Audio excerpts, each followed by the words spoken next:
नमस्कार आप सभी को। आज हम जानेंगे कि ये महाकुंभ है क्या और ये महाकुंभ इतना खास क्यों है हमारे देश के लिए।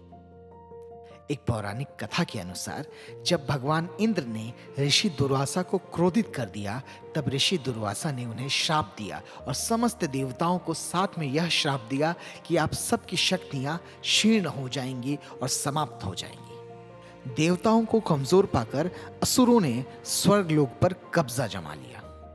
यह देखकर सभी देवता और इंद्र जी ब्रह्मा जी के पास गए, पर ब्रह्मा जी ने यह कहा कि इसका उपाय आपको श्री हरि विष्णु ही दे पाएंगे, आप सभी उनके पास जाइए।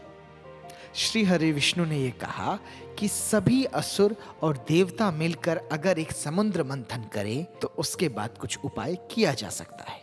फिर यह तय किया गया सभी असुरों और देवताओं के बीच में कि समुद्र मंथन किया जाएगा और उससे एक अमृत कलश की प्राप्ति होगी। उस अमृत कलश को हम कुंभ कहते हैं और यह तय किया गया कि उस अमृत कलश से जो अमृत निकलेगा उसका आधा हिस्सा देवताओं को और आधा हिस्सा असुरों को दिया जाएगा। सभी देवता और असुर इस चीज को मानकर समुद्र मंथन करने के लिए तैयार हो गए। फिर समुद्र मंथन की तैयारी शुरू की गई। वासुकी नाग को एक रस्सी की तरह उपयोग में लिया गया और मंदार पर्वत को एक पोल की तरह उपयोग में लिया गया। यह सारी प्रक्रिया एक कछुए के पीठ पर किया गया। समुद्र मंथन के दौरान सबसे पहले एक विष निकलता है जिसका नाम था हलाहल विष। वो काफी खतरनाक था। उसको सूंघने भर से किसी की मौत हो सकती थी। पर जैसा कि तय किया गया था कि इस समुद्र मंथन से जो भी निकलेगा उसका हिस्सा आधा आधा किया जाएगा, पर सभी देवता और असुर इसको पीने से इनकार करने लगे कि तभी हमारे भोलेनाथ ने वो सारा का सारा विष, हलाहल विष अपने कंठ में धारण किया इस पृथ्वी को बचाने के लिए। जब हमारे भोलेनाथ ने उसको ग्रहण किया तो उनको काफी जलन महसूस हुआ और यह सब देख श्री हरि विष्णु से रहा नहीं गया। उन्होंने कहा कि हे भोलेनाथ, आप इसको निगल क्यों नहीं लेते।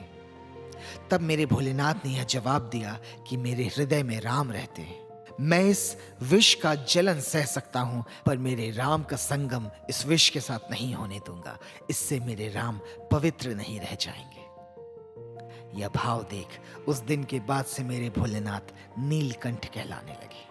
हजारों वर्ष मंथन चलने के बाद जब अमृत कलश की प्राप्ति हुई तो सभी देवता और असुर उसको पाने के पीछे पड़ गए। देवतागण उस पात्र को लेकर भागने लगे।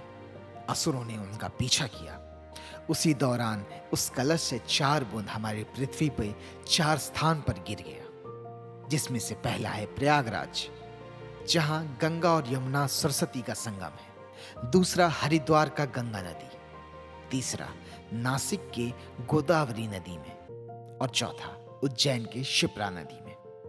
इसकी 8 और बूंदें किसी और लोक में गिरी, जहां कहा जाता है कि आज भी महाकुंभ लगता है और वहां सभी देवताएं मौजूद होते हैं। इस चीज का वर्णन हमें 8th wonder of the world anchor what मंदिर जो कंबोडिया में स्थित है उसमें दर्शाया गया है। जुपिटर यानी कि बृहस्पति ग्रह, जिसको ग्रहों का राजा भी कहा जाता है, जब वह सूर्य का एक चक्कर 12 वर्ष में लगाता है, इसी बृहस्पति, सूर्य और चंद्रमा की पोजीशन को मद्देनजर रखते हुए तय किया जाता है कि अगला महाकुंभ कब, कहां, किस वक्त मनाया जाएगा।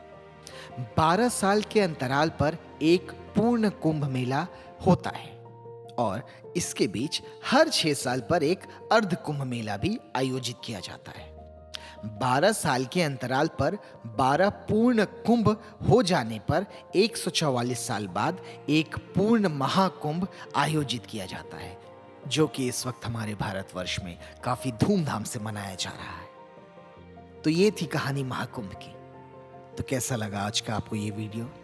कमेंट सेक्शन में जरूर बताइएगा। जाते जाते इस वीडियो को लाइक कीजिएगा और सभी दोस्तों में और घर के बच्चों में शेयर कीजिएगा ताकि वो इस कहानी को जान सके। चैनल नया है तो इसको सब्सक्राइब कर लीजिए। हम कल फिर मिलेंगे। धन्यवाद।